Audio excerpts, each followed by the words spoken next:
Welcome to Your Voice, Your Choice. My name is Marcia, and today we have a program for each and every one of you out there today. If you are a young person, if you are a mature person, whoever you are, this show is for you. We're talking about entrepreneurship. We're talking about skill building, situations where you can take what you learn from this show and what we talk about and actually employ it in your everyday life. I guarantee it. When we return, we'll be talking to representatives from Weed and Seed, Diane, and also Victor. So please join us back here after the break so you can learn how to become an entrepreneur. There are heroes among us. They don't fly or bend steel or ride off into the sunset.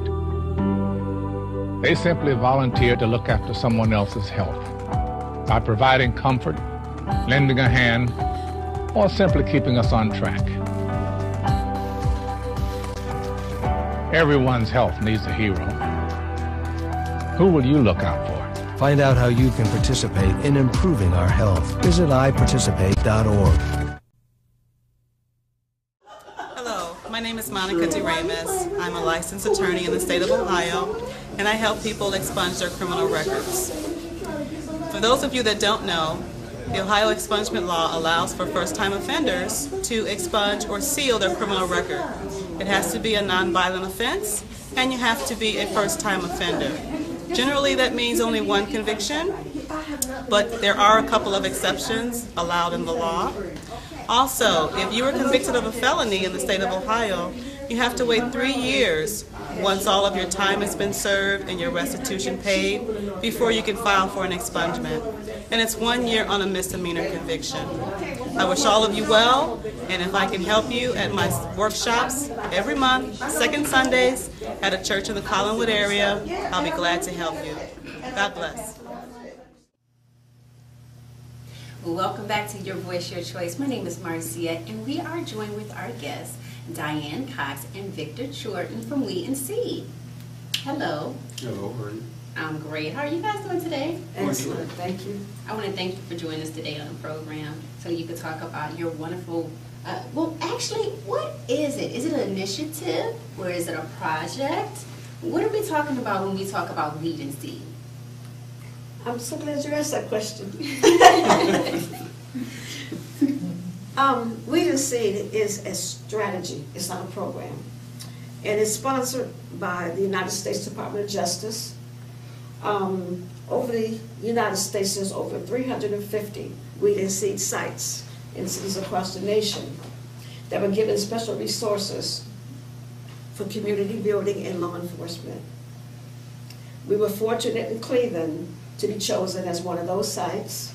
Actually, 3 sites in Cleveland. There was one on Central, the Central community, the near West Side, okay, and Mount Pleasant.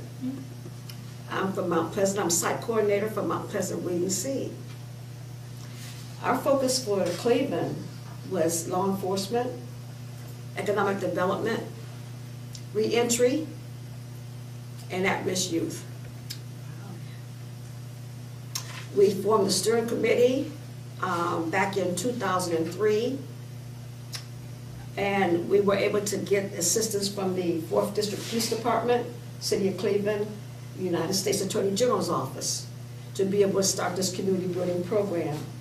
We applied to the federal government because our community has special challenges. Do you know over 800 ex-offenders will be returning to our community and other communities in Cleveland for the next 5 years in every single community, 800 apiece. 800. So we had to do something to address that. Okay. So that's what you're addressing with the reentry. Absolutely. So what can someone expect from this program? When you say reentry, what are we talking about? That's, we want to say returning citizens from incarceration, people coming home from incarceration. We want to be able to assist them to have a successful reentry back into the community. And we put together programs specifically designed to be able to assist them to do that. We actually go into the prisons. We go to 5 prisons a month. Wow. Youth and adult prisons to mentor to inmates who are getting ready to come home, probably within the next 6 months or in a year. Okay, we connect them with a program called Citizen Circle, okay, which we do at our facility that I'm going to talk about, the facility we're talking about. So with Citizen Circle and the mentorship, what are you offering? Is it helping them to find employment, housing, everything? Yes, we have a supportive system of mentorship. We do life skills development. We do character development. We do on-the-job training.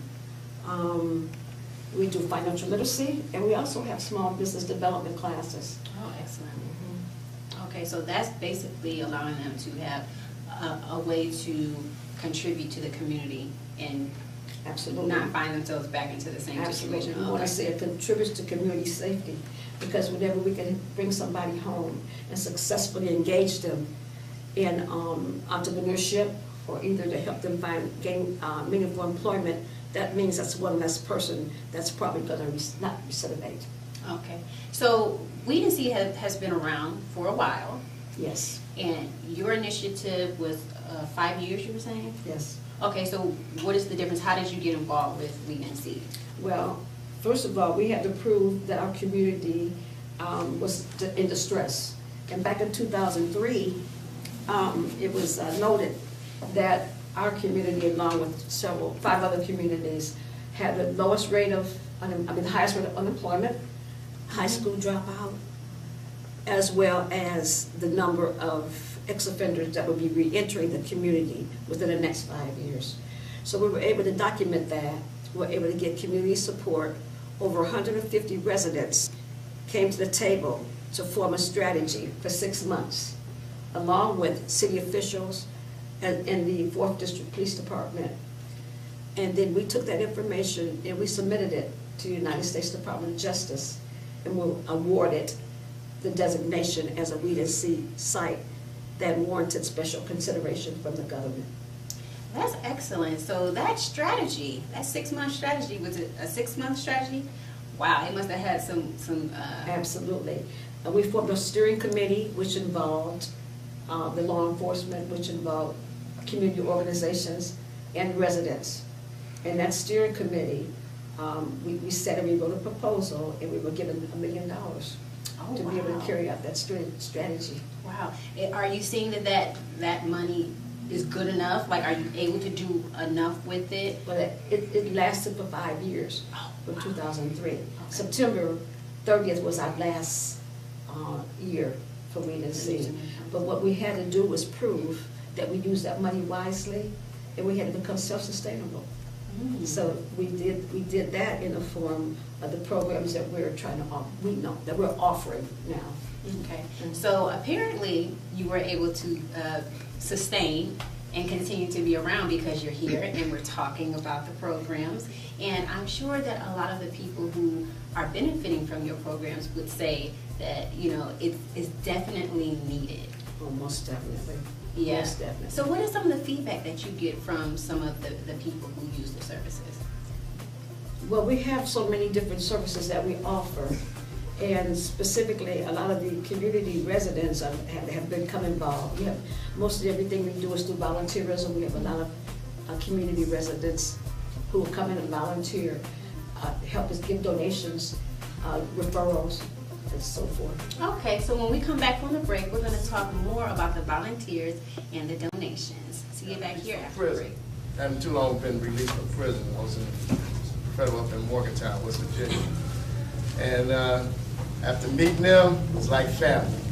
And I've been attending the meetings and so forth, and this is a good cause, to help our youth, job training, housing, all the other opportunities they have to offer, legal, and it's been great, and I see a lot of growth and a lot of potential is going to be coming in the near future, and I just want to be a part of that. Well, as a matter of fact, I am going to be a part of that. My name is Victor Jordan. Of course, I've been knowing Diane forever. Well, there's 2 things that we do here. The particular program that we work with was called Youth Core Entrepreneurs in the Community Congress. Some things about me, first of all, I work for the government. I work in law enforcement. I work in the Department of Homeland Security, securing. So I would like to introduce to you Victor Jordan, and he's going to talk to us more about the youth. So could you explain, what is the name of the program actually? Well, the name of the program is Youth Corps Entrepreneurs. We work with at-risk youth. We work with older youth as well as younger youth. Because there's really no particular age range when you talk about youth, because if you're dealing with youth who are at risk, they come from age 16 to 20, 25. So what we do with Youth Corps Entrepreneurs, we try to bring kids back into understanding of entrepreneurship and to engage them also in another program which is called Youth Corps Engineers. And this get into teaching our young people how to work with their hands, get involved in construction, get involved with working with houses, building houses, roofing, carpentry, plumbing. We teach them those skills. Okay, so when you're speaking about this program, you mentioned at-risk youth. Are we talking about young people who are not finding, I guess, programs to get involved in, and so therefore they're becoming more at risk, and you're trying to divert them to something more? Yes, absolutely. We deal with at-risk youth, but we also deal with youth who are not at risk. Okay. And don't let me leave them out, because whether they are youth who are doing well or youth that are not doing well, there's still room for young people to get involved in entrepreneurship. So let's talk about this program, entrepreneurship. What can someone expect who's going to participate in the program? Okay, well, one of the examples I can give you, we had a young man who came into the program. He went through financial literacy. Once he got through financial literacy, he actually went to an IT program. And to say within about 2 years, he opened up a computer shop where he repairs computers. Oh, wow, and that's big money. IT is huge right now. Absolutely. Yes, that's something people should go to college for, because they're making some good money. So you're saying he started out in the financial program? Right. We build them up into understanding the finance, and then after we do that, we try to encourage them to start a business. The whole process is about bringing you into understanding economics and taking those economics and moving them into a business. So you give them a full view of what goes on in the real world, basically. Absolutely. Okay, and that's great. So what about the construction program? Because you had the financial literacy part, and now the construction as well. Well, the construction part is a part that I really like, because a lot of people like to work with their hands, and it kind of keeps them engaged. It occupies their mind a little bit more. So what we do with the program is that we teach them how to go through the process of purchasing a home, and then we also teach them the process of rehabbing houses. And then after they accumulate a certain amount of money, we teach a saving program, and they actually teach them to go into buying a house, and as early as age 16, 17 years of age. Okay, so they purchase a home, they rehab a home, and then from there they learn the basic responsibilities of maintaining that home? Absolutely. Wow, that's excellent programs. So with your programs combined with his, with the Weed and Seed, is this something that you both came aboard with, like some kind of way you found out about the program and thought that you had to be a part of it, or how did you guys join It is a forces? part of the program. It's a collaboration. We have a collaboration of over 12 partners that each have separate programs coming together under one roof to be able to accomplish that. With Youth Corps Entrepreneurs, we're actually engaged in a Youth Build program, Youth Build affiliate, whereby we take youth from 16 to 24 who have aged out of this, who are out of in the criminal system, who have stopped going to school, engaged in criminal activity, and we offer them an alternative education, and also we teach them the construction skill and how to build houses through Youth Corps of Entrepreneurs. So with the Youth Corps entrepreneurship program because there's a lot going on here. You guys have a lot of different initiatives, as you say, initiatives and programs, and that has to really make you feel wonderful that the government saw something, or the federal government saw something that they wanted to contribute and say, yeah, this is a great idea. This is something that the community will definitely benefit from. How did that make you guys feel to know that you had something special? Well, it was overwhelming. I mean, it's great. I find that the program is real good in this way because once you can get youth to get out of crime and get involved in economics, you will see a whole new different lights when you start talking in terms of revenues to young people. Totally different change. I'm sure that you see a change in them, like maybe their responsibility or their maturity as far as feeling like, I want to make this money. I want to figure out what I need to do to grow and maintain, and I know that has to get them excited. Oh, it gets them real excited, and just to see young people engaging in things that we thought was strictly for adults is really an important thing. Okay, well, when we come back from this break, we're going to talk more about how excited the youth are with your program. I am Sheila Sullivan. I work for the Antioch Development Corporation. I'm an HIV tester and counselor for the church community. I also run the Jeremiah's Hope Project, which is a domestic violence intervention for the church community. My job is to talk to people in the church and get them to do what God asks us to do. To stand up and be the hospital for the people we are supposed to be healing. Last time. I spent 23 years in prison.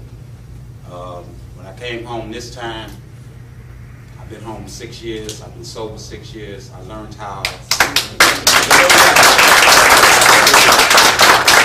I met people like Ricky, Floyd, and them, and they taught me how to live because I didn't know how to live. You know what I'm saying? I always thought the streets was living, and I found out that wasn't it. I'm trying to make this real quick because I wasn't prepared for this. Today, I run a program for youth drug addicts. Okay, I teach it at Stella Maris. Everybody went into crime, either drugs, alcohol, or abuse, neglect. One way or one other, he's still my brother and sister.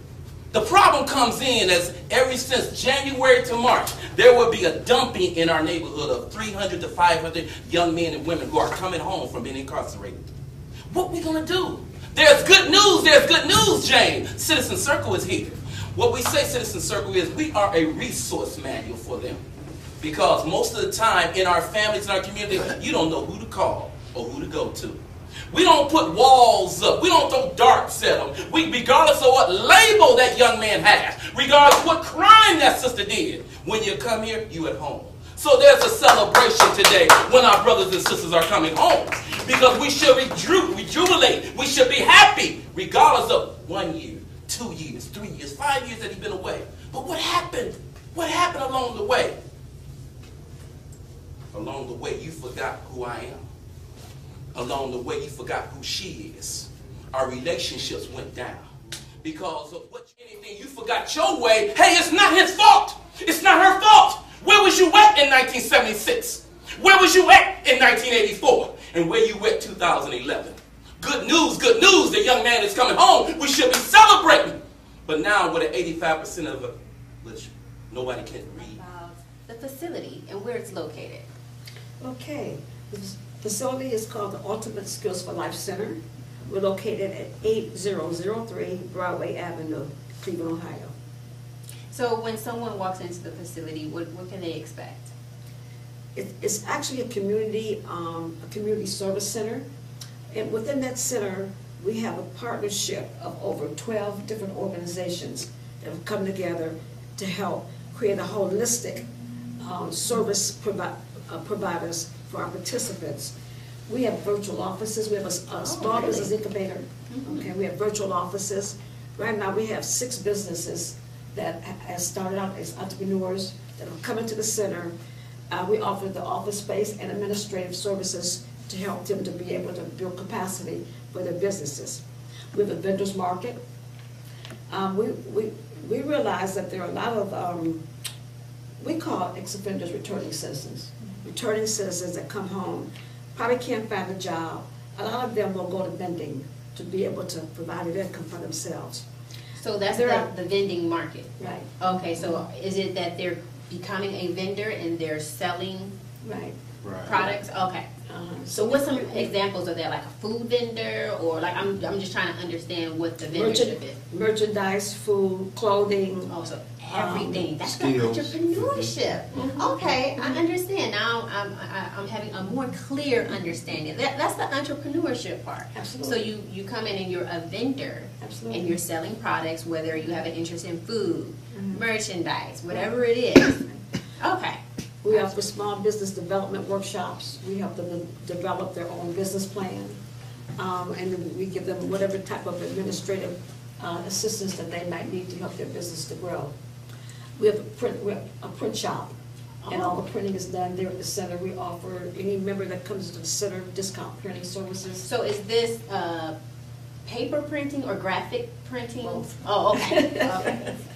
Both. Is this run by the youth or volunteers? By a business entrepreneur. Another entrepreneur business. So this is a business where it is for profit, like it's not volunteers? These are who's for-profit working? businesses. Okay, so it's a legitimate, actual business. Right. Okay, because I was trying to get to the volunteers, because I know that you Yes, also we do. have. We have volunteers that come to work in the center to help us with our programs. We have what's called VITA, Volunteer Income Tax Assistance. We offer free income tax assistance to our participants through volunteers that come in. We work with AmeriCorps Vista. We have 2 AmeriCorps Vistas on site who come to work with us, and they're paid by the federal government to work in our facility. Oh, that's awesome. For outreach and for referral services.